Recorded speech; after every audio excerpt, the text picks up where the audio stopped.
All right, three, two, one. We are recording. Welcome back to another episode of the Gonzo Experience. I am David Gonzo Mamano here today with another great guest. I'm bringing out the hits, everybody, every Wednesday morning.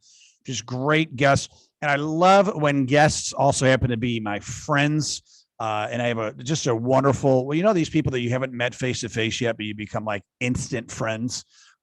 Well, that is my guest today. I want to introduce Heath Barnes. Heath, welcome to the show. Thank you, David. I'm excited to be here. I am so excited about you. Yeah, you're one of these guys that I think if there's common energy, and I'm sure there's a lot of people with that, you become instant friends. So so excited. We got introduced less than a year ago from the great Jack Daly. Thank you, Jack Daly. We appreciate that because you were starting your podcast. You wanted some coaching, coached you to do it. It's out. The Heath Barnes Show. Check it out. It's just as good as mine, if not more, if not better. and now you're doing great with it. And so Heath Barnes, everybody, he is a phenomenal success story.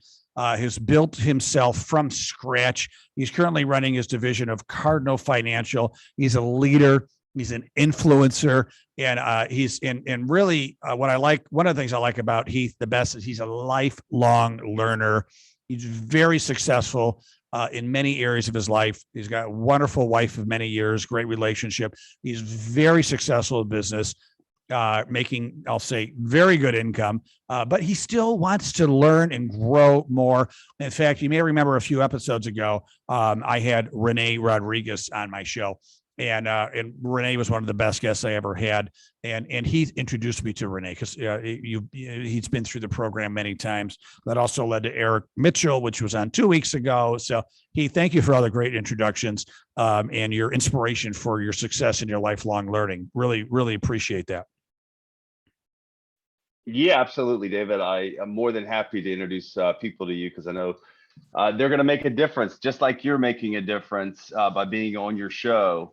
Renee Rodriguez, all the people that you mentioned, and I just, I don't know, for me, I connect with people on my podcasts, and you're the result of me getting that set up so successfully. Is your phenomenal coaching and just space for allowing me to show up in a powerful way. And so I appreciate you saying that. So yeah, absolutely. So you're very, very successful family man, businessman, speaker, influencer. Now, did this all come natural, or did you have to work for it a little bit? Oh, I had to work for it. I say that from the very beginning. It's funny that you say that because as you're saying that, what's popping into my head is I can remember. I'm now 51 years old, and my profession is the mortgage industry, and I became a loan officer 20 years ago in 2002. And about 3 or 4 years into being a loan officer, I read somewhere that if you want to be a leader in life, that you have to know or have the skills to talk in public. And so I signed up for Toastmasters at the time, and signing up for Toastmasters showed me how little I knew about public speaking. And I've now been a Toastmaster for almost 15, 16 years. Truth be told, I haven't been to a meeting in a couple of years since the beginning of COVID. But what I remember about Toastmasters, and this is a great lesson for people in life, is that I literally quit 3 times. I joined Toastmasters, quit 3 times.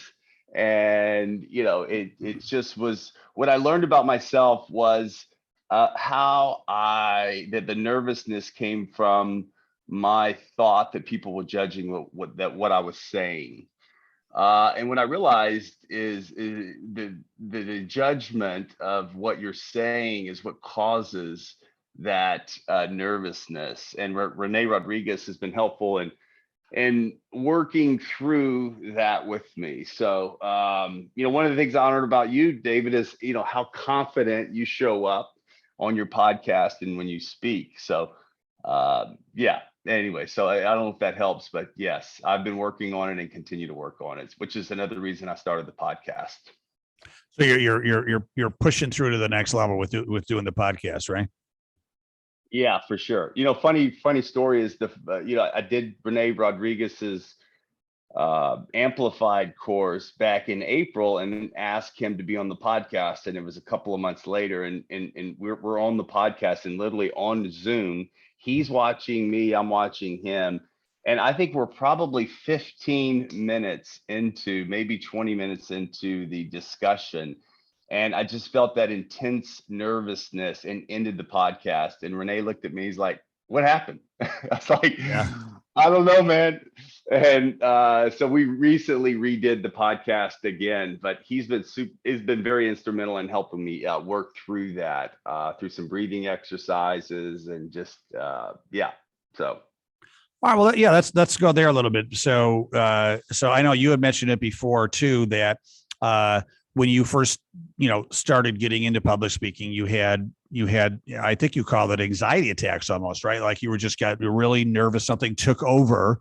Um, mhm. but you, I mean, first and foremost, congratulations, because knowing that's what would happen to you, you decided to take on the challenge of getting through it, right? So Right. Toastmasters, Renee, et cetera, Yeah. and pushing through whatever that panic was, whatever that, the challenge of being, confident because you're a confident guy. When we talk, you're very friendly, very outgoing, very confident.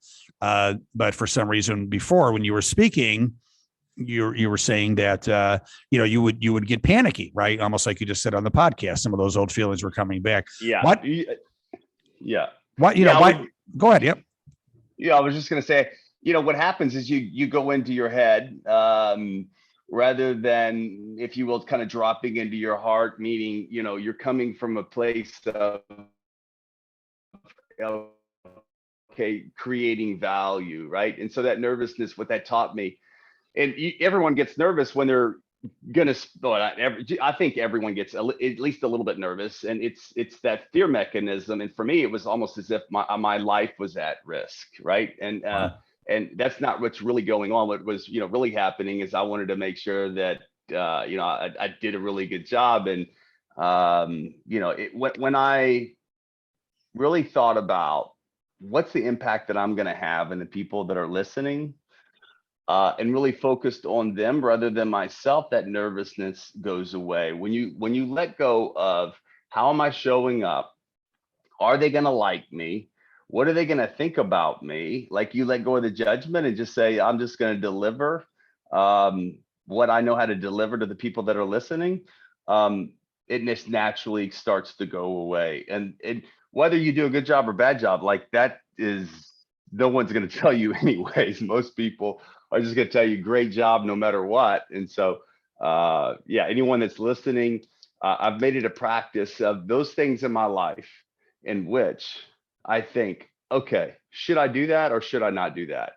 And if it is something that I'm not sure I can do, whether it's physical or mental, I do it. I'll give you an example. I started riding my bike maybe 15 years ago, and a buddy of mine, about 10 years or 5 years into it, was telling me a story about him doing a triathlon. And I decided, okay, well, after the story, I said, I could do that. So I started off with just a short triathlon. I don't know, a 3 mile, a half mile, a 500-yard swim, a bike that was maybe 16 miles, and then a 3 mile run. And like, doing something that you're not sure you can do and then doing it, like, that's the zest in life, right? And so from that, I did the next distance, which was, I think, an Olympic, and then worked up to a half Ironman. And I remember at the end of that half Ironman, I literally crossed the finish line. I was standing there with my wife, and I felt like my Achilles were both about to pop off. Hmm. And I thought, there's no way I could do a full Ironman.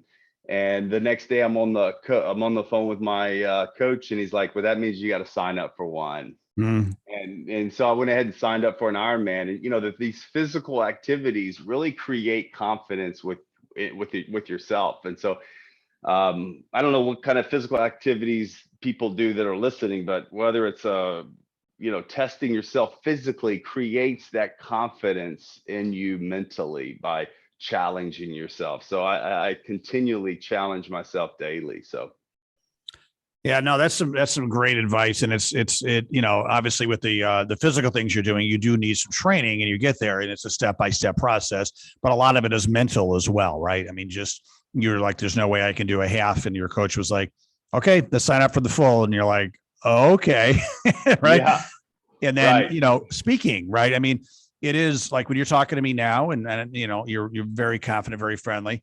But when you get, not you now, but before, when you get on stage or talk to people, that fear would take over. And, someone told me years ago, like, fear is not real, right? Like I know teachers that teach every day in front of, 30 students over and over again. But when they have to go speak in front of a crowd, they have a panic attack. I'm like, you speak every day, Right. but in their head, Right. they're a teacher in classroom. So the fear isn't creeping in, but when they have to go give a speech, maybe to their peers or whatever in the auditorium, they freak out. And it's just like, it's not real, right? We invent this feeling in our head and it gets in there. And if we allow it, it can paralyze us, correct? Oh, totally. You think about it. I love that what you just said about it. It's like it's a thought in your head. And so if you back up if you kind of look at, okay, what's really happening when fear is created inside of you, whether it be uh, uh, mo- monitored fear, or actually it is real fear. Sorry, I had some interruption there. But what fear is an invisible force, right? And you think about invisible forces in the world; those are the most dangerous. You look at gravity; too much of it is going to kill you. Not enough of it is going to kill you, and it's an invisible force. Radiation, there's some radiation within us. Too much is going to kill you. It's the same thing in fear. And fear is like it starts with a thought, right? And a thought is not even necessarily real or true. It's just something that shows up in your mind that then creates an emotion. And that emotion is the fuel of life. Like emotion is what, really will help you get through any fearful scenario. But analyzing, like, what's below that fear, like asking yourself the question when fear comes up, oh, that's interesting, I notice that I'm fearful. And then asking another question, what could be underneath that fear? Like, what is it that is actually causing fear within what's going on right now? If it's a physical activity, you're doing a run or a triathlon, it's like, what is it that's causing me fear? Is it that I won't finish? Is it that I'm going to get hurt? Is it like answering that question and then going deeper into that question? Like, am I going to finish? Well, what if I don't finish? Well, if I don't finish, then, I don't finish and some people are going to think differently about me. Well, are those people I really want in my life? Am I more concerned about finishing, or am I more concerned about like running the race? And I think in life, it's all about running the race. Like if you're in the race of life, like that's why I do things on a consistent basis, because I find the most exciting part of life is doing those things that you find a little fearful, that you're not sure whether or not you're going to actually finish or complete it. Where we get the most gratification in life, like the most gratification comes from being scared. And another, as I'm saying this, I'm thinking, the in life, man, how many times do we get to do something for the very first time? Like you cannot take away someone's first experience of anything. And like that's like for me, that's what life's about, man. Doing things for the first time as you get older. I mean, you get to look back on those experiences. I love that. I love that. I think that's going to affect my bucket list, right? I mean, adding more and more first time experiences. That's exciting. Yeah. Uh, so Heath, you talk about like digging into, maybe you got this from Renee a little bit, digging into what may cause or may have caused that fear. Mhm. Did you do that for yourself and be able to identify it? And if so, willing to share that with us? Yeah, I think in life we all have these two or three experiences in life that really we look back on, and those are the lenses that we see the world, right? Mhm. I was actually, when I was very young, sexually abused by a neighbor kid, and at 5 years old, it was an experience at 5 years old that I felt judged for the first time. Like I didn't know what had happened. Like you take that on as that's something that happens to you, and you take it on as, okay, everyone's judging me, thus now you're judging everyone else in the world.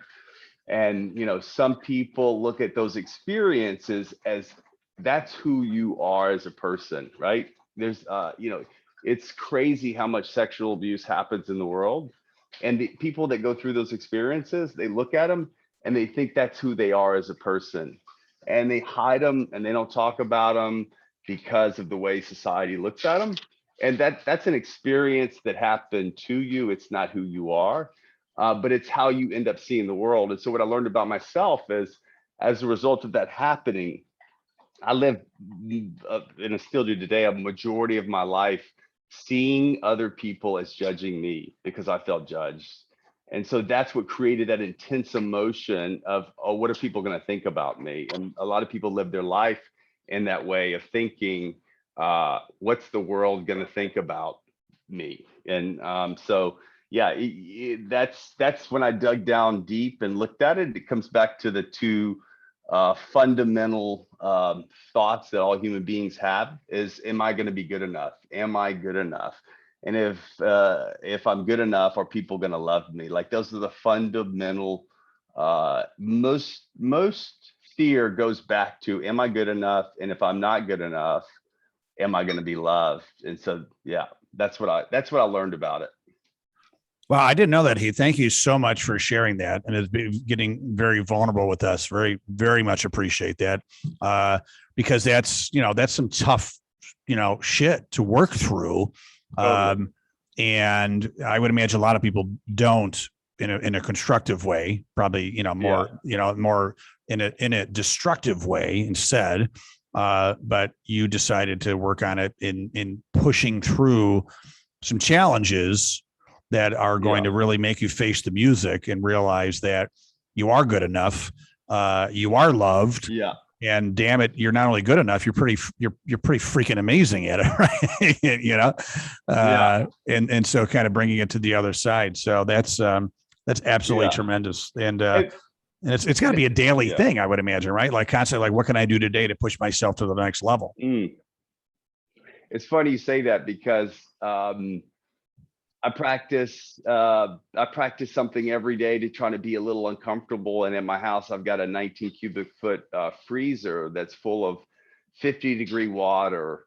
I'm not in Houston now, but I typically every day will wake up and jump in 50-degree water for about 3 minutes. And there's not any days in which I really want to jump into that water, but I know. But the days that I count are the days that I really don't want to do it, where it's really like it's super cold outside, and I don't want to do it. But that's what actually gets me to do it. Sometimes I get out there and I go back inside and I take a shower, and my wife's like, "I thought you just took a shower. Why are you jumping in the hot tub?" I said, "Because I got in the shower and I couldn't get this out of my mind. I know I'm going to think about it for the rest of the day." Right, So. right, yeah. Well, you know who else does that is Tony Robbins. Oh yeah, that's who I got it from. Oh, is there? I'm a Yeah, big, yeah. I yeah, saw that on his show, on his Netflix special. And then yes, he just did an interview with Ed Milet where he talks about it again. So, um, yeah. and so I mean, once again, kudos to you for doing that. I mean, what I do instead is I just live in Rochester, New York. Uh-huh. There you go. So Yeah. every time you walk outside, So I walk outside. I mean, we're here today. What's the date today? The January 24th. and Yeah. woke up this morning and literally like -1 degrees. So, but it's going to heat up. It's going to heat up today to like 28 degrees. So we're, Lucky you. I'm in lucky me. I'm in San Diego. It's I think it's going to be high of 67 today. So I think we'll figure out how to We'll survive. do okay. I know I'm on Facebook yesterday because we're watching football, where the Bills had that such a heartbreaking loss yesterday. But that's a whole nother subject. But the Tampa game before, I had a friend at the game and he posted on Facebook that he's really enjoying the game, even during this really cold weather. And then I look up the temperature in Tampa. It's 59. I'm like, are you kidding me? Yeah. Really cold weather. Yeah. So that's just like, so Heath, tell me about your journey. So, you went through this experience, but then, you went through school and, kind of, I'm guessing kind of harboring it a little bit. I don't know how you dealt with it, but what led to kind of your first steps into becoming, in your opinion, the successful in many different ways, not only business, but the successful, person that you are today. Tell us about your success journey, if you don't mind. It's just a lot of drugs, David. Just a lot of drugs. Yeah, Advil for the wine hangovers. Yeah. Yeah,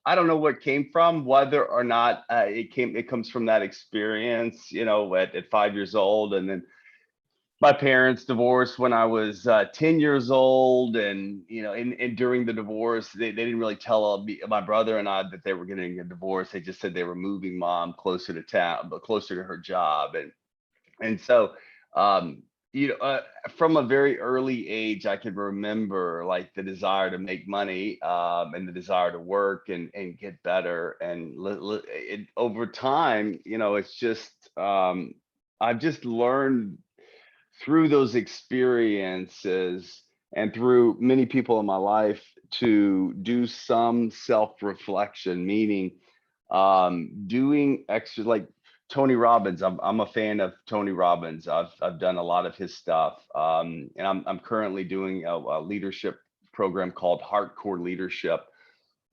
which is another type of like self-reflective, transformational work, in which you get to look at yourself and how you show up in the world, right? Meaning, um, how are you showing up? Are you showing up in a powerful way, or when challenges come to you, do you like say, "Oh, I can't do that," or "I'm not going to do that," and why do you do that? And so, like, to answer the question, it's a lifetime journey. We're never going to get to where we want to go, but it's your job or my job. For me, what I believe that it's my job to continue to work on myself and develop myself, so that I can then pass some skills on to other people and be of value within my own story. And what I've learned through the years, and what makes all people just incredible individuals, is we all have a story. Like, we all have an incredible story. And when you listen to everyone's story, we've all been through these difficult times. And if we can look at those difficult times and see, what did I learn from that? What can I take from that that I can then create some motivation for myself to make an impact in the world? And when you're doing that, then it's not so painful, right? It's when you think the world is all about you and what you're not getting and how you're a victim rather than a victor. That's the difference I think you make in the world. I'll share one other experience. This is what's ironic about this whole conversation is, I'm here in California. I'm going through this program that I went through this program about, I don't know, 6 months ago. And I came out here because I'm living out here for the next 5 weeks because my house is being remodeled, and I decided to volunteer for this program as a coach. And there's many coaches here. And literally at the end of the second day, I told my wife, I'm like, I want to quit. And she's like, what? You want to quit? And I'm like, yeah. And what I said earlier is, this program really shows how you show up in the world. And as a coach, your some of your faults or the things that what I call trigger you will show up. And what was showing up for me is how I was hearing feedback, or I heard it as criticism. And so I felt very unappreciated.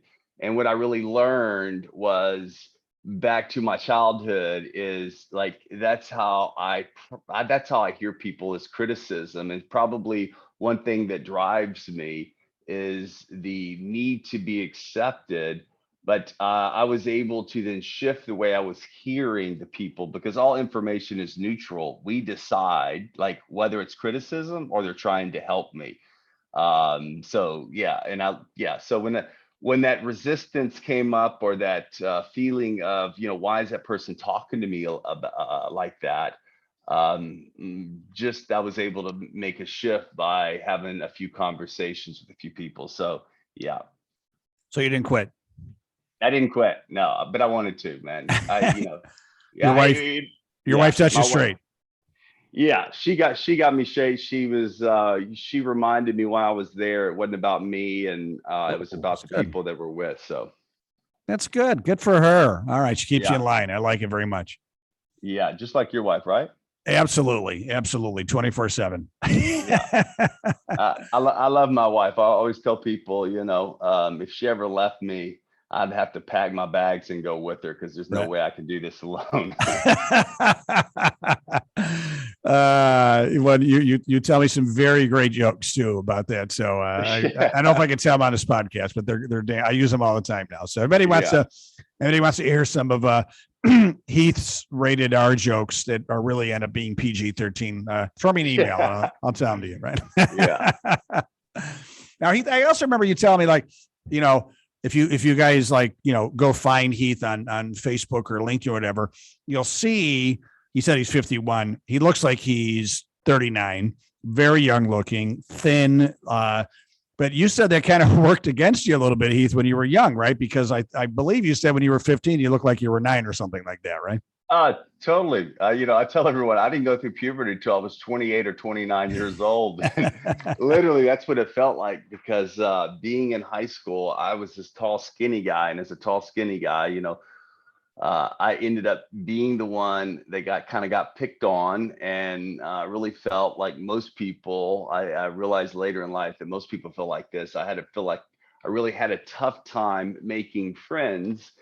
But what I really later learned is I came from a family that kind of talked at you and was not good at really like asking people questions. And I thought my belief was that in order for people to like me, I had to either do something or tell them something that they would like about you. And what I really discovered is that, like, if you're genuinely interested in other people and you ask them really good questions, and you're not scared to just ask people questions and get to know them as a person, that you'll create a deeper connection with them, and they will be interested in you, right? So I don't know who said it, but it's like, if you're interested in other people, they'll be interested in you. So That was but that's Dale what I learned Carnegie. about.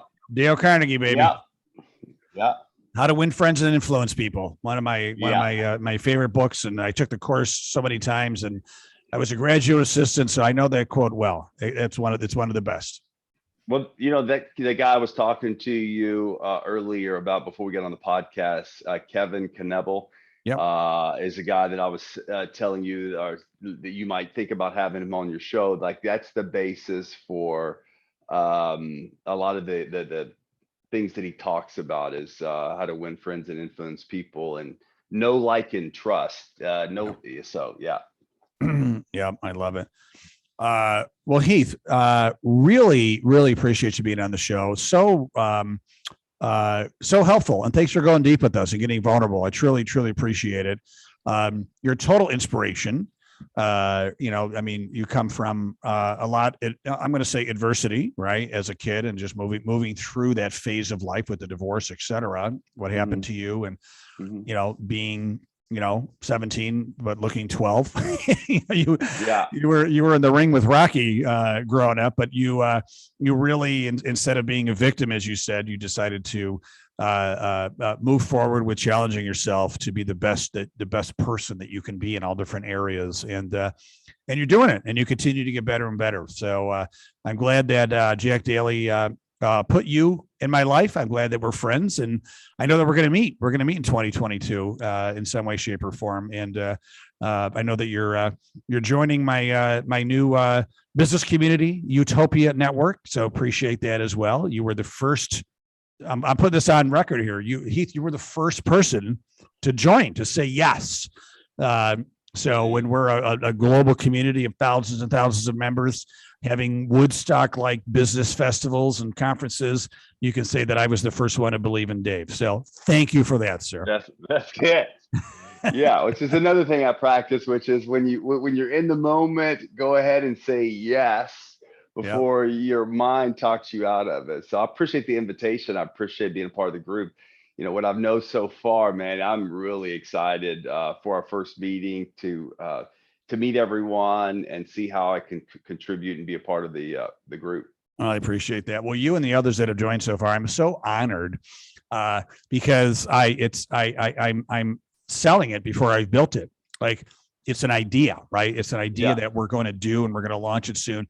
But when you bought in, all you heard was the idea from me. You heard words, and everybody that's joined so far is the same way. So I'm so honored that people are believing in the concept and the idea here. And what's it, that baseball movie, Build It? If you build it, they will come, right? Well, I'm having them come, and then I'm going to build it. So isn't that the best way to start a business? Like, you got to have some sales before you actually, before you build it. I think it was Michael Saylor with Micro Strategies, which is a Fortune 500 company, and one of the biggest owners of Bitcoin. Like, he's got a ton of Bitcoin, and but when he started Micro Strategies, he literally, McDonald's was like one of his first customers, and they were like, well, can you do you have this computer program? And he's like, absolutely. This is on a Friday. And he said, they said, okay, on Monday, I want you to show it to the board of directors. And they literally built the program over the weekend and before they even, so sell it before you build it. Well, I mean, it's kind of a proof of concept, right? So, and if you're not going to give me money for something that if you don't think it's going to work. So let me describe it for that. People say we have to launch this and build this and then see if people will buy it. No, let people buy it first and then build it. So that's I like the concept there. So Heath Barnes, hey, if people want to get in touch with you, connect with you, learn more about you, what's the best way? Just your best way you can email me at heath.barnes@Cardinal Financial, or call me on my cell phone, 832-771-8194, or send me a text message. One of the things that I always do is connect with people whenever they want to be connected and see how we can help each other make this world a better place. So I invite anyone that is curious or wants any more information. I'm happy to help them in any way. Heath, giving the cell phone number out. This is big. And ladies, let me remind you, he is married. So let's keep this on the up and up. But but I'm not a fanatic about it, I love it. I love my wife. I'm married, but I'm not a fanatic about it. There's another. She hears all those jokes and rolls her eyes. Everyone else laughs at them, but so yeah. All right, Heath, I'm just going to tell the joke you told me because it's such a good joke. It's so funny. So I'm on my. Well, hold on. Since you're talking about it, I think it's important to know that we're talking about my wife. She's probably going to listen to this, right? And so, we've been married for almost 16 years, David. Did you know that? 16 years. That's super fantastic. Yeah, and our relationship is better than ever. You know how I know that? How do you know that? Hello? Yep, I'm here. Yeah. You know how I know that? How do you know that? because and I kind of feel, since we're being vulnerable, I hesitate to say this, but we actually here recently have started having sex almost every day. Almost Almost on every Monday. day. Yeah, almost on Monday, almost on Tuesday, almost on Wednesday. We get really close on Thursday. Yeah. That's the joke I was looking for. And ladies and gentlemen, the first time I talked to Heath, we're on a Zoom call. First time Jack Daly introduced us. We're getting to know each other. All of a sudden he tells me this. He goes, "Oh yeah, I have a great relationship with my wife. We have sex almost every night." I'm like, "Wow, this guy's really throwing it out there on our first phone call here." Almost Monday. I'm like, I'm gonna love this guy. I'm gonna love this guy. Well, I wasn't even trying to make it a joke. You missed it. But I said, hey, this is here's what I tell a lot of people, like we're in a group, I will say this, and I wasn't even intended for it to be a joke, but obviously that's the way it was supposed to happen because that's the way it happened. So, but thank you for laughing at my jokes, David, and permission to use all of them. So I love it. I have been. Thank you for that. So Heath, thanks again. If anybody wants a personal introduction to Heath, throw me an email, david@davidmamano.com, and I'll do a personal introduction. Would love to do that as well. Heath, thanks again for being on the show. I really appreciate you sharing some heartbeats with me today, and I wish you continued massive success. Yeah, same to you, Dave. Thanks for allowing me to be on the show today. And I really appreciate what you're doing and what you've done in my life and the help you've given me. And so I look forward to our future together. So absolutely. And after listening to my podcast, listen to Heath's, the Heath Barnes Show, Spotify, iTunes, all that great stuff. So thanks again, Heath. And I want to thank the Gonzo family for listening to another episode of the Gonzo Experience. Totally appreciate you guys sharing your heartbeats with me today. And of course, wishing you massive continued success too. So thanks again, everybody. Have a great day and make sure to stay awesome.